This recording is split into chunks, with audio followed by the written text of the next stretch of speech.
ദൈവമേ, മുഴുവൻ euro ആയിരിക്കണേ.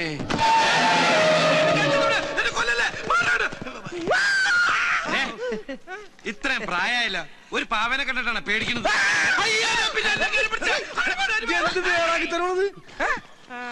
Euro നോക്കടാ. അല്ലെങ്കിൽ വേണ്ട, നിങ്ങളുടെ പറ, എനിക്ക് നിന്നെ വിശ്വാസമില്ല. അതിന്റെ എല്ലാം എന്റെ അനിയന്റെ. നിന്റെ അനിയന് നിന്നോട് സ്നേഹമുണ്ട്. ഇതാ സ്കോച്ച്. അതൊന്നും കോച്ചല്ലേ, ഇത് ക്രീമാ. ക്രീമിക്കൊള്ള മരുന്ന്. കുട്ടേട്ടാ, ഇത് മുഴുവൻ പാവകളാ. എനിക്ക് തോന്നണത് അവൻ ജർമ്മനിയിലെ തൃശ്ശൂർ പൂരത്തിന് ഈ പാവക്കച്ചറോന്ന് പണിയുന്നതാണ്. അയ്യോ, കരുതാക്കൂടെന്ന് പറയില്ലടാ. എന്റെ ബലമായ സംശയം, ഇമാതിരി പാവക്കുട്ടികൾക്ക് അവിടെ പറയുന്ന പേരായിരിക്കും ഈ യൂറോ എന്ന്. അതുകൊണ്ടാണ് നീ യൂറോ ഉണ്ടോ എന്ന് ചോദിച്ചപ്പോൾ അവൻ യാന്ന് പറഞ്ഞത്. കുട്ടേട്ടാ, ഇതുണ്ടോ നല്ല അടിപൊളി പൂമ്പാറ്റകള്. എന്തേനു എന്നെ കൊണ്ടേ പറപ്പിച്ച് കളിക്ക്. സരസ്വന്റെ കയറ് പെരുമാലയ്ക്ക് വരാം, അവൾക്കും കൊണ്ടേ കൊടുക്കും കുറച്ച് പൂമ്പാറ്റകളെ. അതോടെ അവളുടെ പ്രശ്നം തീരുകി, അവളും പറപ്പിച്ച് കളിക്കട്ടെ. മനുഷ്യരുടെ ഭ്രാന്ത് പിടിച്ചിരിക്കുമ്പോഴോ അവളുടെ പൂമ്പാറ്റകള്. എന്നോട് ദേഷ്യപ്പെട്ടിട്ട് ഞാൻ എന്നാ പിന്നെ ഞാൻ ഇവനോട് ദേഷ്യപ്പെടാം. നീ സമനില തെറ്റി നിന്റെ അനിയനെ പോലെ ആവരുത്. എനിക്ക് സമനില തെറ്റും. യൂറോ കിട്ടിയില്ലെങ്കിൽ യൂറോ.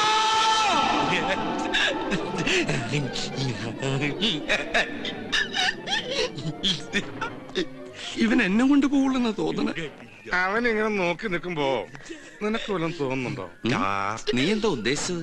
ഐ മീൻ, പൂച്ച മത്തിത്തല കടിച്ചു പിടിച്ച് കൊടണ പോലത്തെ ആ സുന്ദരമായ ചിരി എന്തൊരു ഐശ്വര്യദായകമാണ്. നോക്കട കുട്ടാ, കങ്കാരുവിനെ പോലെ വയറിലൊരു ബാഗ് ഫിറ്റ് ചെയ്ത് കുട്ടാ കിട്ടി, യൂറോ കിട്ടി. എവിടെ നോക്കു മോനെ, ഈ കഥ കൊണ്ടുപോണത് ആ കങ്കാരു ബാഗാ. Euro euro. ഇങ്ങനെ ഒരുത്തനെ ബുദ്ധിയുള്ളവർ പറഞ്ഞു വിടുമ്പോൾ യൂറോ പെട്ടിയിലാക്കി കെട്ടുകളിലാക്കി കൊടുത്തു വിടില്ല. ഒന്നുകിൽ 1000 യൂറോകളാക്കി, അതാവില്ല, ഒരു ഡ്രാഫ്റ്റ് എടുത്ത് ആ ബാഗിൽ വെച്ച് കൊടുത്തു വിട്ട് കാണും. അങ്ങനെയാണ് സാധാരണയായി ജർമ്മനിയിലും പരിസര പ്രദേശങ്ങളിലും കണ്ടുവരുന്നൊരു ബുദ്ധി. അല്ല, ബാഗ് അവന്റെ കയ്യിലല്ലേ, അവൻ തരൂ? നിന്റെ ഈ ആക്രാന്തത്തിന് തല്ലിപ്പൊളി ഇന്ത്യൻ ഭാഷ ചോദിച്ചാൽ തരില്ലേ? That's Germans. എന്റെ സ്നേഹത്തിന്റെ ജർമ്മൻ ഭാഷയിൽ ചോദിച്ചാ അവൻ തരും. അത് തരാതിരിക്കാൻ പറ്റില്ല. അതുകൊണ്ട് നീ ആദ്യം ടി വി ഓഫ് എന്നാലേ അവൻ ഓഫ് ആകൂ. ഡയലോഗ് കേട്ട് കഥ പോയി ടി വി ഓഫ് ചെയ്തു.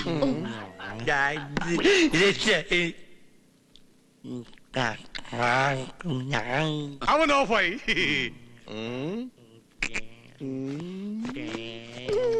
ആകാശമേനോ മോനെ, അച്ഛന്റെ ചന്ദ്രേട്ടന്റെ ചക്കര കുട്ടാ.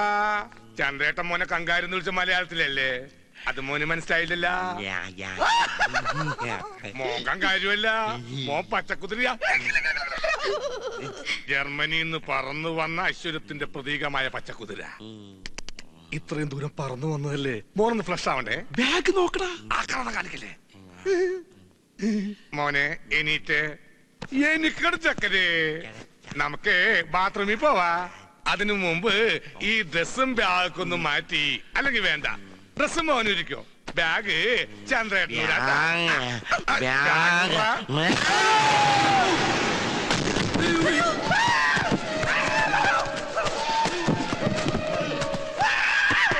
ഞാനങ്ങനെടുത്തി ഇത്ര നേരം മുകളിലുണ്ടായിരുന്നല്ല. ഒന്നും പറ്റിയില്ല. മോശമായി പോയി. എന്തായാലും ഒരു കാര്യം ഇന്ന് ഉറപ്പായി, ആ ബാഗിൽ തന്നെ യൂറോ ഉള്ളതെന്ന്. അവനെ ഇങ്ങോട്ട് അയച്ച ഒരു പ്രത്യേകം പറഞ്ഞാണ്, കാശാണ് മോനെ, ഒരുത്തനും കൂടി തൊടിയിക്കരുതെന്ന്. ആ ആദ്യത്തെ ഒരുത്തൻ നീ ആയി പോയിന്നുള്ളൂ.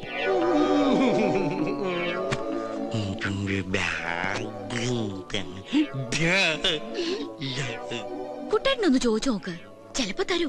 എന്തായാലും ഏട്ടനല്ലേ. അത് ശരിയാ, രക്തം രക്തത്തെ തിരിച്ചറിയുന്ന. എന്തേനു രക്തം രക്തത്തെ തിരിച്ചറിയും. അങ്ങനെ തിരിച്ചറിഞ്ഞോണ്ടാണല്ലോ എയർപോർട്ടിൽ വെച്ച് എന്നെ കണ്ട ഉടനെ ഹലോ മൈ ഡിയർ ബ്രദർ എന്ന് പറഞ്ഞ് ഓടി വന്നിട്ട് അമ്മയുടെ സമ്പാദ്യമായി ഏട്ടന് വേണ്ടി കരുതി വെച്ച 1,00,000 യൂറോ ദാ പിടി എന്ന് പറഞ്ഞ് എന്റെ കൈ തരികയും അതിൽ നിന്നൊരു 500 യൂറോ എടുത്ത് ഞാൻ ഈ പോക്കലിട്ട് തരികയും ചെയ്ത് താൻ മറന്നുപോയ കോമഡി കളവാ. മൂക്കിൽ വരലിട്ട് കൊല്ലു അതിനെ.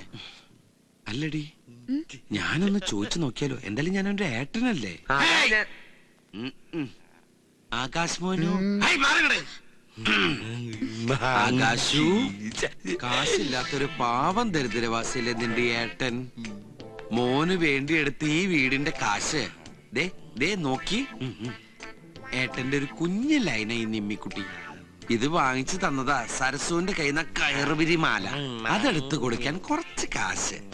കാശെന്ന് മലയാളത്തിൽ പറഞ്ഞാ നിങ്ങളുടെ ജർമ്മനിലെ യൂറോ. ഈ യായായാലും എനിക്ക് അത്ര വിശ്വാസം ഇല്ല കേട്ടോ. ബാഗ് മോൻ കഴുത്തി തന്നെ ഇട്ടോട്ടാ. ഊരണ്ടേ ഏട്ടൻ അതിൽ നിന്ന് മെല്ലെ കാശ് എടുത്തോളാം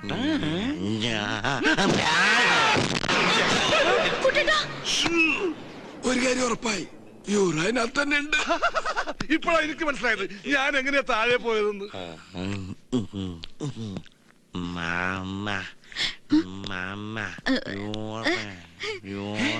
എടി അവൻ നിന്റെ കയ്യില് യൂറോ തരാന്ന്. വാങ്ങിക്ക് യൂറോ അല്ല യൂറിൻ. മൂത്രം ഒഴിക്കാൻ നിന്നെ കൂട്ടിന് വിളിക്കുന്നതാ. ചെല്ലി ചെന്ന് ഒഴിപ്പിച്ചോർക്ക് ഇള്ളക്കടാവല്ലേ. ഇളക്കടാവാ. എന്നെക്കാളും 4 വയസ്സ് കുറവേ ഉള്ളൂ. ശാരീരിക വളർച്ചയുള്ളവനാ. എല്ലാം കൃത്യമായിട്ടുണ്ടാവും.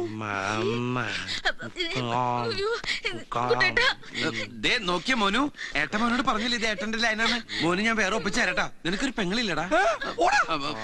മോൻ ഈ പിടി വിട്ടിട്ട് ദാ ആ ഉണക്ക കമ്പയിലേക്കാണ്ട് പിടിച്ചോട്ടാ. വാ പൊളിച്ചത് കണ്ട കൂട്ടെ മൂത്രം ഒഴിപ്പിക്കണോ. ഞാനോ? താൻ ഒഴിക്കണ്ട, അവൻ ഒഴിച്ചോളൂ. സൂക്ഷിച്ചൊക്കെ കൊണ്ടുപോകും. ഒറ്റയ്ക്ക് പോയി മൂത്രം ഒഴിക്കണ പട്ടി. ഇപ്പൊ അവന് നിന്നെ ശരിക്കും മനസ്സിലായി. ഒറ്റ കീറുണ്ടല്ലോ. ഏത് നേരത്താണ് ഈശ്വര ഇതിന് ജർമ്മനിൽ നിന്ന് കുറ്റം പറിച്ച് പോരാൻ തോന്നിയത്? ഈ സാധനത്തിന് എത്ര നാളാന്ന് വെച്ചാൽ നമ്മൾ തീറ്റിപ്പോ മാറ്റം കട. രണ്ടിന്റെ ഫേസ് ഒരേപോലെ ഇരിക്കണ. ഇനി ഞാൻ എവിടെ ശരിയാവില്ല. എനിക്ക് വീട്ടിൽ പോയി നീങ്കിലും പോയി രക്ഷപ്പെട്. ഫുഡ് വേണമെന്നാ പറയുന്നേ. ഓ വയറ്റിന് കുറച്ച് ഒഴിച്ചറിഞ്ഞപ്പോ വയറ് തിരിച്ച് ഫില്ല് ചെയ്യാനുള്ള ചെക്കൻ്റെ ഒരു ആക്രാന്ത. ഞണ്ണാമല്ല ഇരിപ്പുണ്ടോടെ അവിടെ. മേശ, കസേര, കട്ടിന് തുടങ്ങി യൂറോപ്യൻ ക്ലോസറ്റ് വരെ ഉണ്ട്. അതൊക്കെ മതിയാവോ ജർമ്മൻ ഷെപ്പേറിന്? ആ പൈസ പൈസന്ന് ഫുഡ് അടിക്കാനാ കൊടുക്കണ. ഇനി അതിനും കാശ് ഞാൻ ഉണ്ടാക്കണം. പിന്നെ ഞാൻ ഉണ്ടാക്കണോ? നിന്റെ അനിയൻ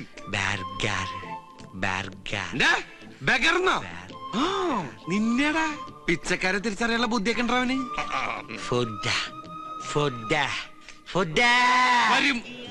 പെട്ടെന്ന് കിട്ടാൻ ഈ ഹോട്ടലിൽ വന്നത്. അല്ലെങ്കിൽ 5 സ്റ്റാർ ഹോട്ടലിൽ പോവായിരുന്നു. അവിടുത്തെ ബില്ല് നിന്റെ അച്ഛൻ കൊടുക്കോ? എന്റെ അച്ഛൻ എന്തിനു കൊടുക്കണം? നിന്റെ അനിയൻ നീ കൊടുക്കണം.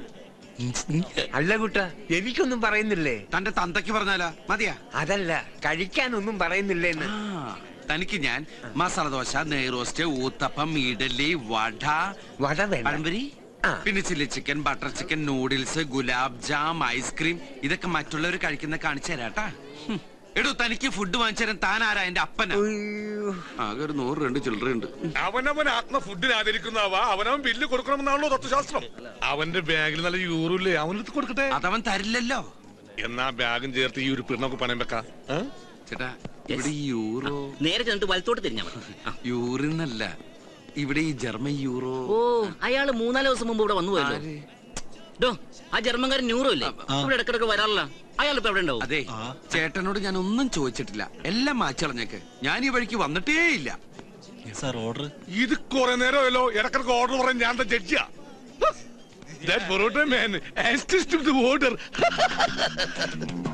മോനെ ഇതാണ് പൊറോട്ടയും ഇറച്ചിയും. ഇത് ഞങ്ങൾ ഇന്ത്യക്കാരുടെ ദേശീയ ഭക്ഷണമാണ്. ഇത് നിങ്ങളുടെ ജർമ്മനി കിട്ടൂല. ഇത് ശുദ്ധമായ മൈദമാവിൽ ഉണ്ടാക്കുന്നു. പ്രധാനമായും 2 കാര്യങ്ങൾക്കാണ് മൈദമാവ് ഉപയോഗിക്കുന്നത്. ഒന്ന് സിനിമ പോസ്റ്റർ ഒട്ടിക്കാനും മറ്റൊന്ന് പൊറോട്ട ഉണ്ടാക്കാനും. അല്ല ഇതെങ്ങനെയാണ് കഴിക്കേണ്ടതെന്ന് ചന്ദ്രേട്ടൻ കാണിച്ചു തരാം കേട്ടോ. അഭിനയകലയിൽ നിന്റെ ഏട്ടന്റെ ഗുരുവായിരുന്നു. ഇപ്പോൾ ഭക്ഷണകലയിൽ നിന്റെയും. അങ്ങനെ എല്ലാവരുടെയും ഗുരുസ്ഥാനം ഏറ്റെടുക്കാൻ ഈ ചന്ദ്രന്റെ ജീവിതം പിന്നെയും ബാക്കി. മടക്ക് തിന്നു മക്കളെ, മടക്ക് തിന്നെ.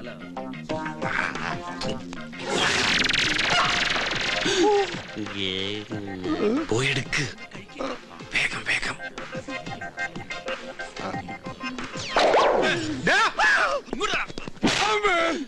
സോറി. പൊറോട്ട പൊറോട്ട എവിടെ വന്നടാ? ഹലോ, ഞാൻ പറഞ്ഞു. നീ എവിടെ പോണ്?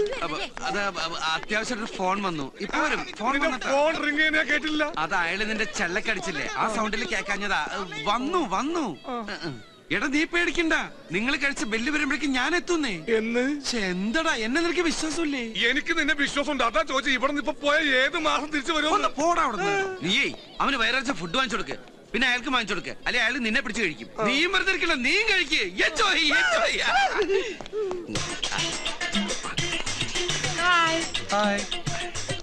Regardez ce que j'ai trouvé en français. ഈ ചെക്കന്റെ നേരം. Belle plage, on devrait peut-être partir demain, il y a un train à 8 heures. ഞാനോ? Bon, bah venez, on va partir à la gare. Ça a l'air super, non? മോനെ Ça. ആകാശക്കുത്ത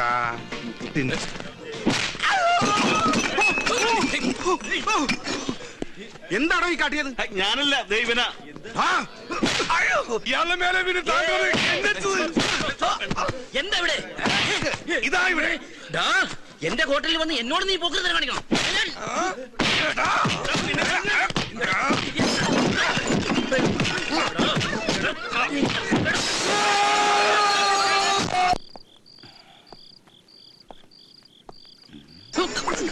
ഇതാണ് അച്ഛൻ ഉറങ്ങാത്ത വീട്. ചന്ദ്ര ബാമോനെ ബാ. ചന്ദ്രേട്ടൻ പൊറോട്ടയും ഇറച്ചിയൊക്കെ തിന്ന ക്ഷീണത്തിൽ അങ്ങനെ ഇരുന്നപ്പോ ഒന്ന് മയങ്ങിപ്പോയതാണ്. ആണോ? അപ്പൊ എല്ലാരും നന്നായിട്ട് ഭക്ഷണം കഴിച്ചു? കഴിച്ചതല്ല കഴിപ്പിച്ചു. അതല്ലേ, ഞാനവിടെ വന്നിരുന്നു. അപ്പൊ അവര് പറഞ്ഞു നീ ബില്ലും പേ ചെയ്ത് നിങ്ങൾ എല്ലാരും കൂടി ഇപ്പൊ അങ്ങോട്ട് ഒരുമിച്ച് ഇറങ്ങിയോളൂ. അവരങ്ങനെയും പറഞ്ഞു. എവിടെ നമ്മുടെ ഗസ്റ്റ്? അവന് ഫുഡൊക്കെ പിടിച്ചോ? പിടിച്ചു നന്നായിട്ട് പിടിച്ചു. സമാധാനായി. അവൻ ഉറങ്ങിണ്ടാവുമല്ലേ? എന്തായാലും അവനൊന്ന് കണ്ടിട്ട് വരാം. കണ്ടാ? ഇതെന്താ ഇന്ത്യയുടെ ഭൂപടോ? അല്ലടാ, എന്റെ കൊടൽമാരുടെ ഫോട്ടോസ്റ്റാറ്റാ. എടാ, നിന്റെ അച്ഛൻ കളപ്പുരക്കൽ രാഘവമേനോനെ ആ കേശവൻ പറ്റിച്ചത് നന്നായി നന്നായി നന്നായി. ചന്ദ്ര, ഇല്ലെങ്കിൽ ആ രാഘവമേനോനെ സ്വന്തം മകനായ നീ പറ്റിക്കും. നീ അത് മടിക്കില്ല, വഞ്ചകനാ. ചന്ദ്രൻ, നീ എന്താ ഇങ്ങനെയൊക്കെ പറയുന്നേ? പിന്നെ ഞാൻ എങ്ങനെ പറഞ്ഞോടാ? ആത്മാർത്ഥ സുഹൃത്തിനെ കശാപ്പുശാലയിലേക്ക് തള്ളിവിട്ട ദുഷ്ടനാ നീ. കശാപ്പുശാലയിലോ? ഞാൻ ഹോട്ടലിലാക്കിട്ടല്ലേ പോയത്. ആ ഹോട്ടലിൽ പിന്നീട് കശാപ്പുശാല ആയത് നീ അറിഞ്ഞില്ലല്ലേ? പോക്കറ്റിലുണ്ടായിരുന്ന 100 രൂപ പോലും തരാതെ പോയാ വഞ്ചകനാ നീ. ഞാൻ മുങ്ങിയൊന്നുമല്ല. നീ കണ്ടില്ലേ ഫോൺ വന്നത്? ഞാൻ പെട്ടെന്ന് വരാന്ന് വിചാരിച്ചു പോയത്. കൂടെ വരുമ്പോ കുറച്ച് കാശ് കൂടി കൊണ്ടുവരാന്ന് വിചാരിച്ചു. അപ്പൊ അതിനവിടെ ഒന്നും സംഭവിച്ചില്ലല്ലോ. ഒന്നും സംഭവിച്ചില്ലെന്നല്ലേ? ആ കഴുത്തില് ബാഗ് കയറ്റി തൂക്കിട്ടാ നിന്റെ അനിയൻ തന്റെ കാരണം അവിടെ ഒരു ജാലിയും ബേലാബാഗാ നടന്നത്. ശരിക്കുള്ള ജാലിയും ബേലാബാഗിൽ തോക്കുകളാണ് കഥ പറഞ്ഞതെങ്കിൽ ഇവിടെ വില്ലുകൾ കഥ പറയും.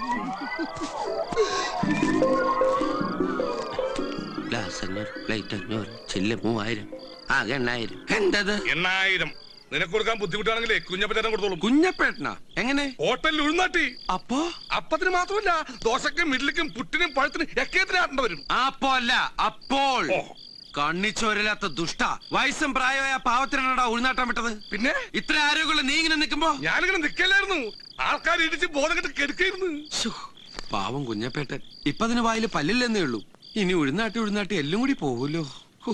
ഇനി 8000 രൂപ ഞാൻ എവിടെ നിന്നുണ്ടാക്കി ഈശ്വര അയാൾ ഇറക്കാൻ? ആ സമയത്ത് മുങ്ങണ്ടായിരുന്നു. അവൻ വന്ന സമയത്ത് ഇതാണ് ഗതിയെങ്കിൽ ഇനി അങ്ങോട്ടുള്ള ഗതി എന്താവോ എന്റെ ഈശ്വര. 8000 രൂപയ്ക്ക് ഞാരെ കൊല്ലും. അങ്ങനെ എല്ലാവരും കൊല്ലണ്ട. കൊല്ലാനുള്ള ഒരുത്തനെ ബാഗില് യൂറോ നിറച്ച് പ്ലെയിനിൽ കയറ്റി ദൈവം ജർമ്മനി നിങ്ങൾ വിട്ടിട്ടില്ലേ? ഒന്നുകൂടി ശ്രമിച്ചാലോ? ശരിയാ, try to get a first class എന്നുള്ള ചൊല്ലി. അവൻ ഉറങ്ങന്നല്ലേ? നീ എന്താണ് ഇങ്ങനെ പേടിക്കണത്? അല്ല, സ്വയം ഡെഡ് ബോഡി ആവാൻ ആർക്കായാലും പേടിയുണ്ടാവും. വാ വാ.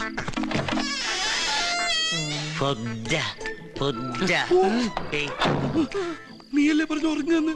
എന്നിട്ട് ഫുഡ് ഇത് ഞാൻ നേരത്തെ കേട്ടാണ്. അപ്പൊ ഞാൻ വെച്ച് കൂർക്കം വലിക്കാനാണ്. ഫുഡ് ഇവൻ വൈകുന്നേരമല്ലേ ഫുഡ് കഴിച്ചത്? അതിന് രാത്രി ഫുഡ് കഴിക്കണ്ടാ. നമുക്കൊരു കാര്യം ചെയ്താലോ? ഒരു പാത്രത്തില് കുറച്ച് ശർക്കരയും കുറച്ച് തേങ്ങയും 2 ചട്ടി സിമന്റോട് കലക്കിയിട്ട് പായസം എന്ന് പറഞ്ഞ് കുടിപ്പിച്ചാലോ? അന്നനാളെ ഉണങ്ങി കോൺക്രീറ്റ് പോലെയോ. പിന്നെ ഇടക്കിടക്ക് നനച്ചു കൊടുത്തത് ഒരു ഉറപ്പിന്. പിന്നെ വിഷമിന്റെ പ്രശ്നം ഉണ്ടാവില്ല. എടാ, അവന്റെ യൂറോ എങ്ങനെ എടുക്കും? ഇപ്പൊ യൂറോ എടുക്കാൻ ചെന്നാലേ നമ്മൾ രണ്ടിനെയും കൂടി അവൻ പിടിച്ച്